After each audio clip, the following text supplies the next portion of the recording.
theoretical perspectives.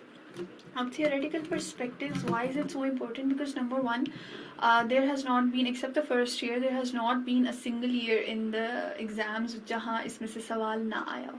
And there have been a few papers जहाँ पे section 1 के दोनों सवाल ही इसी chapter में से हो, which is why I'm going to focus on this chapter in great detail, and it has been divided into many different parts, focusing on each and every perspective and theory separately. So let's begin the lecture. Now, whenever we have topics related to the theoretical perspectives of criminology, what I have come across is that many candidates, they fail to understand the different branches. क्योंकि normally क्या होता है, when you open up a book, आपके पास randomly different schools of thoughts लिखे हुए आ जाते हैं, फिर foreign different perspectives लिखे हुए आ जाते हैं, different theories with their names, each and everything. And many candidates fail to understand how these theories and how these perspectives are related. आपकी जो syllabus में इतनी चीज़ें लिखी हुई हैं with name, how are they related to each other? Are they both opposing schools of thoughts, or are they subcategories of each other? किस तरह से आपस में relate करते हैं? So in order to explain this, I'm going to go over it once again कि किस तरह आपके syllabus में हर mention how all those different perspectives and schools of thoughts that have been mentioned, how do they relate to each other? So the criminological perspectives जो आपकी theoretical perspectives हैं, उसमें basically you have two schools of thoughts. First is the classical school. The classical school of thought. Now the classical school of thought is basically one topic and that is it. इस topic को हम इससे ज़्यादा पढ़ेंगे नहीं, ना ही इसकी extreme detail में जाएंगे, because it is simply one topic and it is irrelevant today. ये this is from a few centuries ago and it is not applicable today to criminology, which is why FPSC and criminology today does not go into its detail, but everyone studying it should have a brief idea कि इसमें था क्या.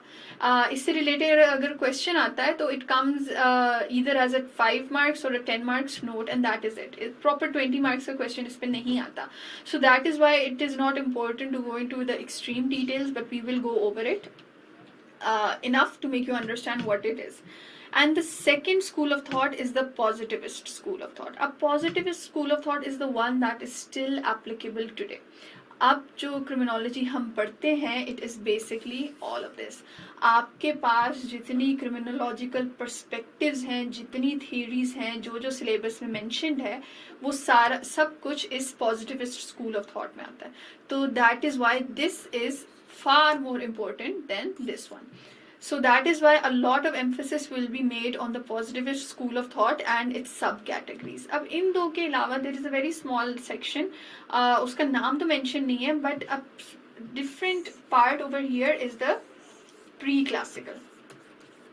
अब ये आपके syllabus में लिखा नहीं है, लेकिन in your syllabus it is written early concepts of crime, early beliefs of crime, तो वो उसमें आ जाता है आपका pre-classical school of thought. So in today's lecture we are going to focus on this and this, enough for you to understand how criminology used to work before and what people used to believe before the positivist school became famous. All right? तो इसके अलावा आपके जो syllabus में different perspectives और theories है, how are they related to each other. अब हमें पता लग गया कि इसको हमने ज़्यादा डिटेल में नहीं पढ़ना, ना ही इसकी थीरीज मजीद आगे हमने पढ़नी है. We just have to focus on this. So the 3 perspectives जो आपके सिलेबस में लिखी हुई हैं, biological, psychological and sociological, biological, psychological and sociological, ये सारी क्या है, ये पॉजिटिविस्ट स्कूल की सब थीरीज आप समझ लें. ये उस स्कूल के अंडर डिफरेंट पर्सपेक्टिव्स आते हैं. So basically this has 3 different perspectives inside it. इनको भी हम अलग अलग पढ़ेंगे. अब this is a bit outdated, this is slightly positive. Psychological perspective is slightly relatable today. Biological is very less. The most important out of these is the sociological perspective. Why? Because it is the one that is accepted the most today. अब आपके syllabus में जो social control theory, there is a list of 5 different theories with the names mentioned. वो कौन सी theories हैं? वो सारी sociological perspective की थियरीज हैं. सो the purpose of showing this is to make you people have an idea कि आपने criminology की जब perspectives पढ़नी है तो वो किस तरह से पढ़नी है और कौन सी theory जो है वो किस perspective से है और कौन सा perspective किस school of thought से है. That is the whole purpose of your understanding this whole lecture of understanding theoretical perspectives. So in other words, out of these schools of thought, the positivist is the most relevant. Out of the different perspectives, the sociological is the most relevant. तो हम इसी हिसाब से इनको इन पे importance देंगे and we will study them according to their importance in the exam. So today's the first lecture that we have today. It is going to be based on the pre-classical and the classical school of thought so that everyone here can understand how criminology originated and where it actually started off from. Now, the early explanation of criminal behavior. This is the exact title used inside your syllabus. It basically talks about the pre-classical school of thought of criminology.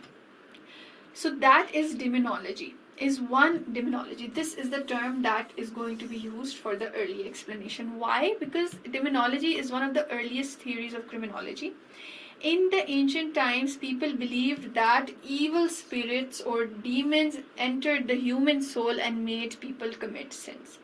Terms like demons, witches, Wendigo were used for people who had turned criminals under demonic influence.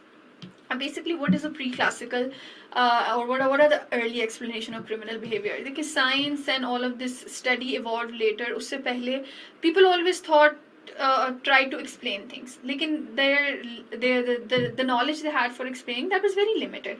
So the only logical explanation they could come up with कि अगर कोई crime कर रहा है तो वो क्यों कर रहा है कि उसके अंदर there is some evil spirit has come, the devil has come, some demon has come inside him, that evil spirit has taken over his body and that is why this person is committing a crime. अब earliest possible और बहुत से for thousands of years यही चीज़ मानी जाती थी. ठीक है. So that was the whole belief. Demons, witches, Wendigos, ये different evil spirits and different evil creatures हैं जिनको associate किया जाता था criminal activity से. If any of you know कि पुराने दौर में if you found out okay this person is a witch, they would associate people as by calling them witches. And then जब वो कहते थे कि witch है, they would say कि okay this is a witch, this person is going to commit a crime, and they would burn that person alive, hang them on stakes and burn them. तो पुराने दौर में this was a very very big culture कि किस तरह से कोई भी अगर आपको सस्पिशन है कि किसी में कोई इवल स्पिरिट आ गया they are going to commit a crime तो बेहतर है कि उसको बेहतर तरीका यही है कि उससे पहले ही उसे मार दो. Supernatural powers were considered the best explanation behind crime and sin then. क्या होता था कि किसी के अंदर कोई powers हैं या divine powers हैं या evil powers हैं and that is why he is doing a crime or he is doing a sin. It was believed that a person did not commit crime of his own free will but because he was under the influence of evil. This is a very important part of this. Not commit crime of his own free will. This is what differentiates the pre-classical school from the classical school that we'll study ahead. यहाँ पे कहा जाता था कि अगर कोई crime कर रहा है उसके बस में ही नहीं है, he is not doing it intentionally, he has zero control over it, उसके ऊपर influence है, evil influence है तो वो crime कर रहा है, he has no say in it. Despite new and more accurate theories today, demonology has still not grown totally irrelevant. This is very very true and we have very important examples from our society. Paper में अगर आपके ये आए तो ज़रूर अपनी society की इसमें examples दें कि even though the world has progressed greatly and criminology has become a completely scientific discipline now, issue क्या आ रहा है? People are actually in Pakistani society and in other societies, people still associate criminal activity with spiritual influence or evil influence, demonic influence. होता क्या है कि हम कह देते हैं कि साया हो गया है या जिन और stuff like that. उस चीज़ के साथ हम criminal activity को associate कर देते हैं. And this, despite all of this advancement, Pakistani society में अभी भी ये issue आ रहा है. So whenever you are asked about this pre-classical school of thought or the early explanation of criminal behavior, remember to quote with the Pakistani society and relate this theory to the Pakistani society because it's criminology in Pakistan. That is what we're studying. Now, after this, जब ये early explanation this continued for centuries, even over thousands of years. finally there was a revolution in criminology, and that came with the classical school of thought. Now, the classical school of thought originated during the Enlightenment era in the 17th and 18th century. So, आपको पता है, a lot of you have probably read कि history में there was this era जहाँ पे people began challenging the traditional thoughts and the traditional way of how everything is working. तो उसमें in this Enlightenment era there was a huge change in criminology as well, and people began to challenge that pre-classical theory, and it was replaced by the classical school of thought. Though this classical school of thought is irrelevant today, लेकिन अगर आप उसको pre-classical उससे compare करें, so you will have an idea कि this was a huge revolution. Notable work done by criminologists was Cesare Beccaria and Jeremy Bentham. Previously, punishment would be too severe and cruel. इससे पहले classical school से पहले क्या होता था कि punishments would be torturers, people would be killed. एक तो दे वुड नॉट कंसिडर कि क्राइम है क्या, क्राइम जो भी है उसको या मारेंगे, और फिर मारेंगे भी किस तरह से, टॉर्चरस मेथड से मारेंगे कि वो he would die slowly. That was the custom of the past. तो this classical school came and actually challenged that. अब इसमें क्या हुआ था, humans did, according to the classical school, it argued that humans did not act according to God's will or under the influence of any other supernatural powers. Previous theory को इसने challenge किया और कहा कि नहीं, इंसान अगर crime कर रहा है तो वो किसी, या तो वो किसी divine revelation में नहीं कर रहा, या फिर वो किसी demonic influence में नहीं कर रहा, वो अपनी मर्जी से crime करता है. It said man is a calculating animal. This is a very important term. Try using these words while attempting your paper. And commits crime out of choice. इंसान क्राइम करता है अपनी मर्जी से करता है, और वो हर चीज पहले सोच के कैलकुलेट करके प्रोज और कॉन्स वे करके क्राइम करता है. Individuals are guided by pain and pleasure principle by which they calculated the risks and rewards in their action. अब इसमें क्या हो रहा है, this they are basically saying कि इंडिविजुअल्स जो हैं they have they analyse things, वो चीज़ों को स्टडी करते हैं, वो कोई भी काम करने से पहले दे calculate its benefits and it's loss. वो देखते हैं कि हमें इसमें कॉस्ट क्या कर रहा है और प्रॉफिट क्या कर रहा है, and out of complete choice वो एक क्राइम कमिट करता है. It's completely that human choice. This was the basis of the classical school of thought. Punishment should act as a deterrent for crime. Please use this word deterrent for crime. Why? Because it means कि punishment, पहले तो दौर में punishment was just for the sake of it. बस punish करो, गलत काम किया punish करो. So the classical school said that criminals should be punished, but the punishment should act in a way कि दूसरों के लिए वो एक एग्जाम्पल बने और बाकी लोग उसको देख के कहें कि ओके ये इसकी रिस्क्स इन्वॉल्व हैं, this is the pain involve. ये पनिशमेंट जो हमें मिल रही है, ये जो पनिशमेंट उस क्रिमिनल को मिल रही है, अगर हम भी ये काम करें तो हमें भी यही पनिशमेंट मिलेगी. तो उससे होता क्या था, they would calculate the huge pain and the huge risk involved in that crime, and that will somehow stop them from committing a crime. So that is what is meant by when we say punishment should act as a deterrent for crime. And the last point is punishment must be prompt and proportional to crime. Like I said before, पहले उसमें in the pre-classical school of thought, they did not consider कि crime जो है किस level का crime है, हमने किस तरह से पनिश करना है, they would just punish in a horrible manner. So the classical school also challenged that, and it said कि पहली बात ये, whenever a person is convicted of a crime, you need to punish him straight away, and secondly the punishment needs to be proportional to the crime.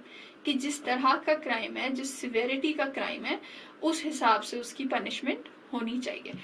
Now most of these concepts they're quite irrelevant today, लेकिन ये जो last 2 points हैं ये आज भी माने जाते हैं कि first punishment should act as a deterrent for crime, कि you need to set an example, even though it has been replaced by some other theories, but it is still somewhat relevant. And secondly, punishment must be prompt and proportional. आज भी जब हम किसी crime के लिए किसी person को punish करते हैं, criminal को punish करते हैं, so we make sure कि if it's a small crime fine से हो जाए, if it's a murder तो he should get life sentence or death penalty. तो इस तरह से crime की जो punishment है वो उस crime की severity के हिसाब से होती है. ठीक है. So this is basically comparing the pre-classical and the classical school of thought, and that is what we have covered. here. तो आज हमारा ये topic और ये topic it has been done. So these two different schools of thoughts have been done, and from the next lecture we will move on to the positivist school. Now, in the purpose of understanding this and including this in the syllabus is so that we are able to understand how we came towards the positivist school of thought and how these different schools of thoughts are comparatively irrelevant today. So that marks the end of today's lecture, and thank you everyone. Allah Hafiz.